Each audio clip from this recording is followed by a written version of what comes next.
Labas rytas visiems dar kartą. Šiandien mes turim, sakykime, įvykį neeilinį mūsų miestelėje, mūsų mokykloje.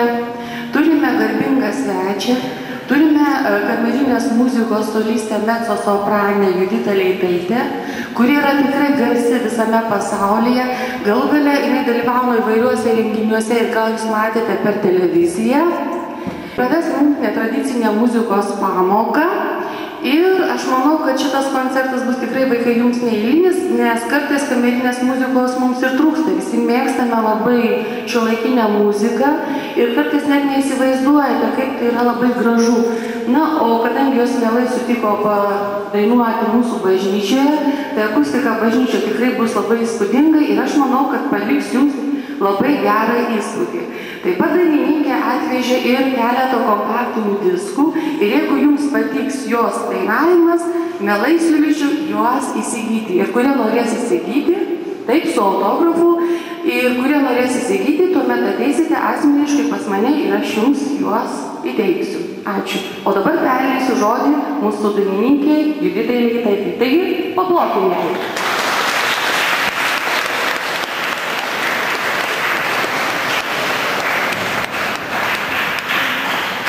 Labas rytas visiems. Ai, nuo ko dabar pradėti, kad visiškai nenumirt nuo šalčio. O pradėsim nuo dainos, kurią sukūrė prieš 300 metų Wolfgangas Amadėjus Mocartas. Jis taip pat laukė pavasario. Daina Pavasario ilgesys.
Taigi, dabar skambės 3 dainos. Ir aš jas dainuosiu skirtingom kalbom. Ir čia bus dainos mįslės. Kuris iš jūsų atspės, kokią kalbą aš dainuoju? Klausykit. Gaus dovanų. O dovana yra kompaktinė plokštelė, labai graži.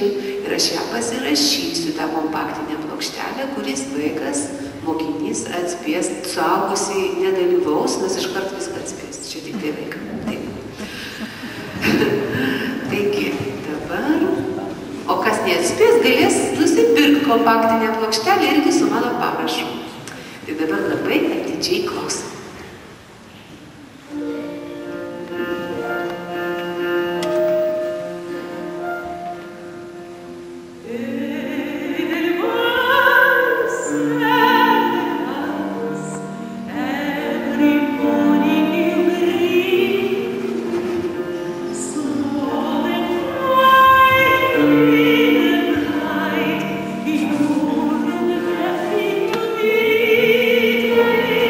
Thank you.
angliai geriau mokėsim negu lietuvių. Kas tau pasakė, kad angliškai ar pati žinai?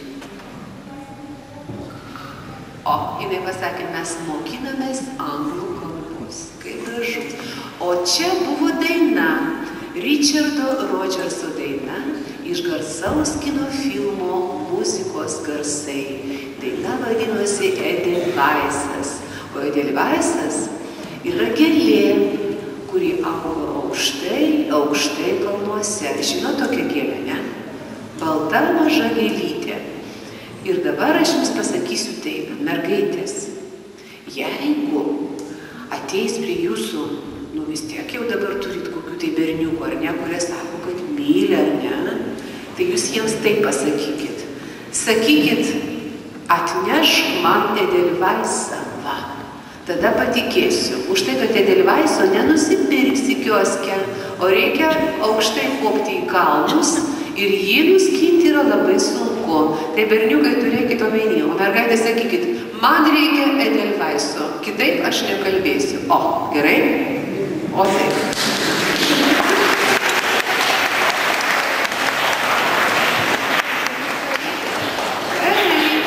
O dabar skambės antra daina. Pažiūrėsim, kas atspės, kokia čia kalba.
tą pačią mergaitę klausiu, gal šiandien tokia pas mus viską jau žino.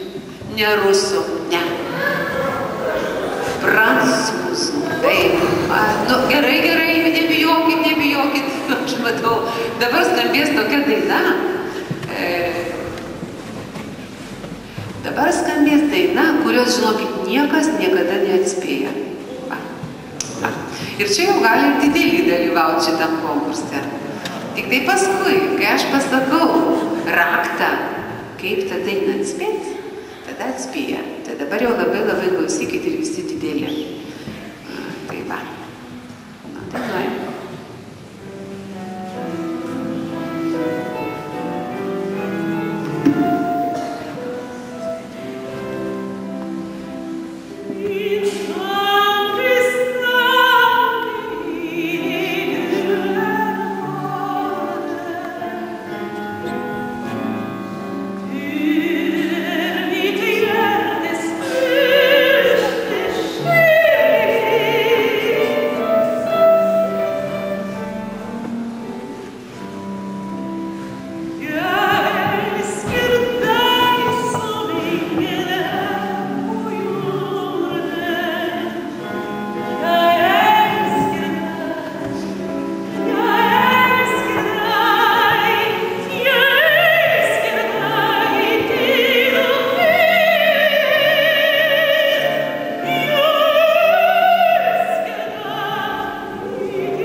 prašau. Ne norvegų, bet čia, žinokit, jūs labai gražiai iš karto man pasakė, nes čia skambėjo Grygo, Edvardo Grygo, norvegų kompozitoriaus daina, Jei elskė dai myliu tave, bet ne norvegų kalba. Tai prašau, ne vokiečių, ne rusų, Lotynų, ne lotynų, ir ne ispanų, ir ne italų, ne. Tai dabar klausykit, ir ne airių. Paklausykit dabar labai atidžiai. Ir jau dabar, kuris pirmas šitą žinos, tai gaus dovanų. Žinot, kas parašė žodžius šiai dainai? Šiai dainai parašė žodžius garsus pasakų rašytojas Hansas Kristianas Andersenas.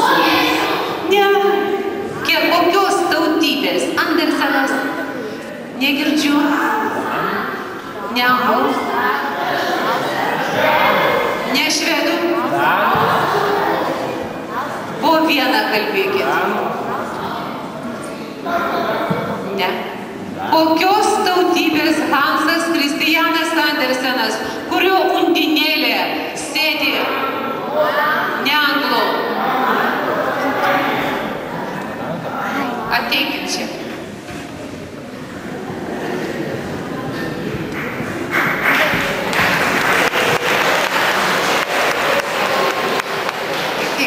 Koks tavo vardas?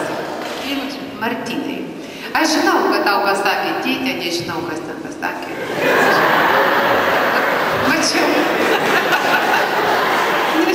Mačiau, kad pasakė toks simpatiškas vyriškis. Tai yra danų kalba. Hansas Kristianas Andersenas yra garsus pasakų rašytojas. Klausyk, o tu skaitai nors vieną jo pasaką? O gal žinai? Yra pasaka mergaitė su degtukais, yra pasaka undinėlė, yra pasaka bjaurusis. Va. Jeigu jau žinai, kad yra bjaurusis ančiukas, tai gerai. Čia yra Anderseno pasakas. Bet Martynai, nu vis tiek, aš turiu tau padovanot kompaktą, nieko čia nebus. Aš tau padovanoju, bet man prižadėjo, kad skaitysi pasakas Anderseno. Jos labai gražios, gerai. Paplojam visi Martynai.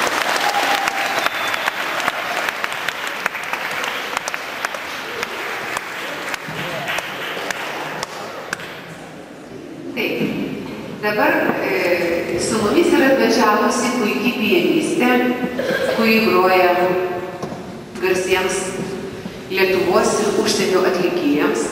Ir dabar jinai čia sėdi, reiškia, nu, baisiai nepatogiai, žemai, reiškia. Instrumentas neturi, kiek reikia šito klavišo, ne fortepijonas, reiškia. Jai labai šalta, kaip suprantu, ne? Bet savo, čia yra Statiškių kažkokia gamykla, ne? Mes paskui užvažiuosim tikriausiai, ne? Taip, ir šalta jo. Dabar ir Lina Burbaitė dabar mums kažką gražaus pagros, jeigu nenugrius ten tas. Tu ten pasisteng taip labai neįsiaudrinti.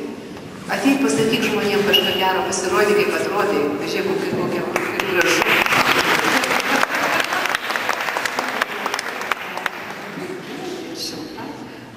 Bažnyčia nėra taip labai šilta, bet nuo jūsų skleidžiasi tokia šilta energija, kad tiesiog neįmanoma sušalti.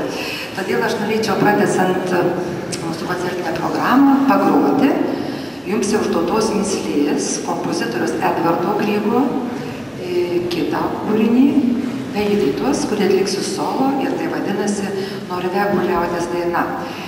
O antrasis kūrinėlis bus apie meilę. Jums irgi visiems žinoma melodija, prancūzų kompozitoriaus vadinasi meilės istorija.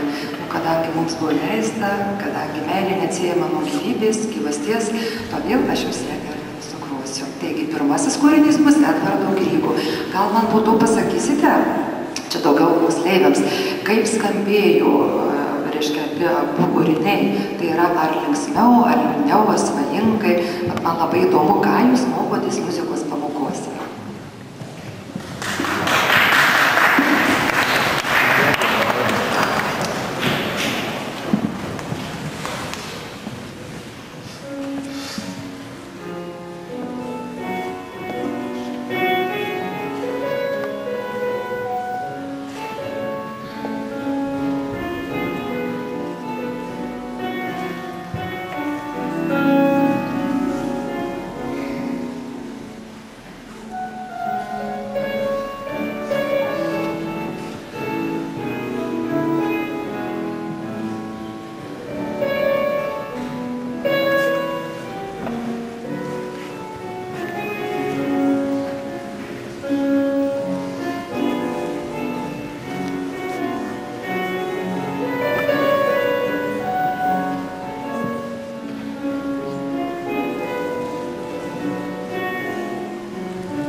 Nežinau, man užteks klavišų tiesiog. Norėčiau jums truputėlį linksmesnės muzikos pagroti. Gerai, taip ir padarysim. Kitą kartą galbūt tada surasim kažkokį kitą instrumentą, gal už metų, kas nors jums padovanos, pavyzdžiui, rojalį mokyklai ar pianiną, kaip man bažnyčia. Ir tada mes vėl atvyksim pas jūs pakoncertuoti su kita programa. Na, o dabar perduodu Editai. O mes kai važiavom, matėm daug žibučių žydi. Ir aš pagalvojau, reiktų dabar padainuoti labai gražią dainą apie žibuokles. Beje, jau prieš daug metų man teko giedoti vienoje Alytaus bažnyčioje. Ir aš ten tokią sudėtingą muziką jau dainavau, ten tik vokiškai, tik tai prancūziškai, nieks nieko nesuprato. Ir po koncerto klebonas manęs paklausė, sako, ar jūs mokat kokių nors gražių, sako, už širdies griebiančių dainų? Sakau, nemoku. Tai sako, išmok dainą apie žibuokles. Ir aš tai dabar išmokau tą dainą. Daina skamba daug kur. Ji taip pat yra ir kompaktinėse plokštelėse. Ir tai yra italų kompozitoriaus daina. Nicola Vieti daina. Pirkite mano žibuokles.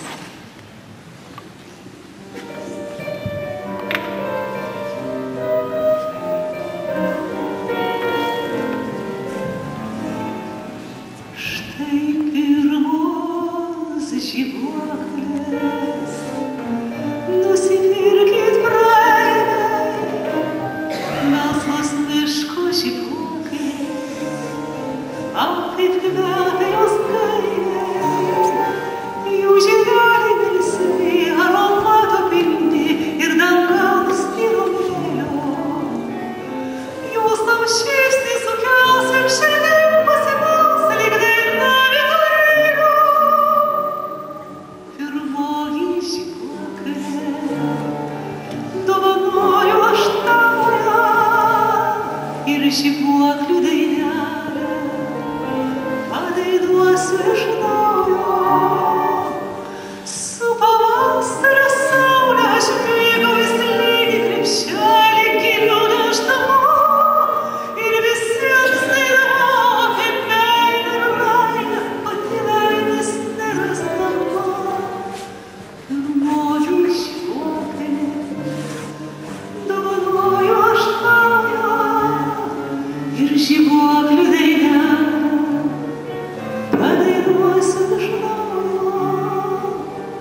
Kokiagi dabar buvo ką tik tai gražiausia pavasario šventė? Nu, kokia? Velykos, taip. Ir dabar aš padainuosiu Spirituelis. Spirituelis tai yra juodaodžių dvasinė giesmė. Taip ir vadinasi Little Baby Play on Your Harp. Mažasis Dovydai, džiūgauk, grok savo arfą. O kodėlgi dabar tas mažasis Dovydas turi džiūgauti ir groti savo arfą? O todėl, jūs tikriausiai žinot tą biblijinę istoriją, kaip filistiniečiai ir žydai turėjo kariauti. O filistiniečiai turėjo karo vadą Galijotą. Be galo didelį, stiprų vyrą, milžiną. Jį pamatydavo ir vien nuo jo vaizdo baisaus sutrikdavo visi, mesdavo ginklus ir pasiduodavo. Tai kai žydai pamatė šitokį baisingą vyrą, suprato, kad jie karą pralaimės. Bet kas atsitiko? Tas Galijotas buvo visas su šarvais, visas šarvuotas geležinis ir tik tai galvoj buvo maždaug 2 centų dydžio vieta neuždengta geležimi. O taip jau čia jis galvojo, vis tiek vis laimės. O pas žydus buvo berniukas Dovydas, piemenėlis beje. Žinot, ką jis padarė? Pasiėmė timpą, ragatkį žodžiu. Įsidėjo akmenėlį, tokį aštrų, nusitaikė kaip pylė, žinokit, ir pataikė kaip tu man, tam Galijotui į galvą ir kaip į tik tą vietą, kur neuždengta. Ir tas Galijotas neteko sąmonės ir nugriuvo, o taip. Ir aišku, pasimetė kariuomenė, kad jų vadas dabar štai va nugriuvo. Ir buvo sumaištis ir aišku, žydai nugalėjo filistiniečius. Va, ką padarė mažasis piemenėlis Dovydas. Ir ta proga sukurta giesmė Mažasis Dovydai. Padėsit man ją padainuot, gerai? Padėsit? Ok.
Šalta, norit trepsėti. Klebonė, o galima patrepsėti? Galima. jo kleboną turit auksinį. Dabar skambės dainelė, ten reikės vienoj vietoj patrepsėt, kitoj vietoj reikės paplot, tik tai klausysit kada, palaukit, parodysiu kada. O svarbiausia reikės nusišypsot. Kas nesišypsos, iš bažnyčios nebus išleistas. Taigi, tai va, viską darysit, ką sakysiu.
Mėlėjai, mūsų koncertas jau eina į pabaigą. Mes labai dėkingi už pakvietimą, už tai, kad čia tiek daug gražių veidų, kad visi šypsotės, ko mes ir norėjom, ane? Taigi pavasaris, gražu, gera. Ir atsisveikinimui skambės pati tikriausiai gražiausia ir dažniausiai atliekama pasaulyje melodija, kurią dainuoja visi dainininkai ir groja visi instrumentalistai. Tai Franco Šuberto Ave Marija ir tai paskutinis mūsų muzikinės pamokos kūrinys.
koncertą. Turbūt jums labai visiems patiko. Na, o dar norėtumėm žodį suteikti mūsų bažnyčios klebonui.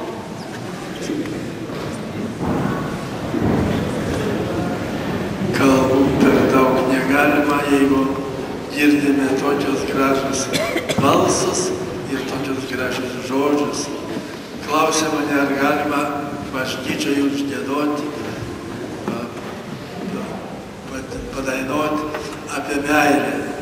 Kur, bet bažnyčioje visada reik apie meilę dėdoti.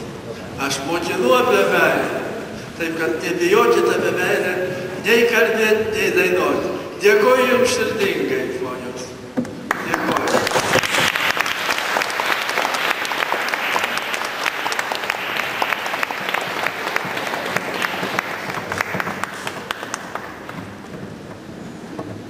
Na ką, ačiū visiems. Mes dabar grįžtame gražiai ir tęsime pamokas. Na ir palydėsime svečius. Ačiū.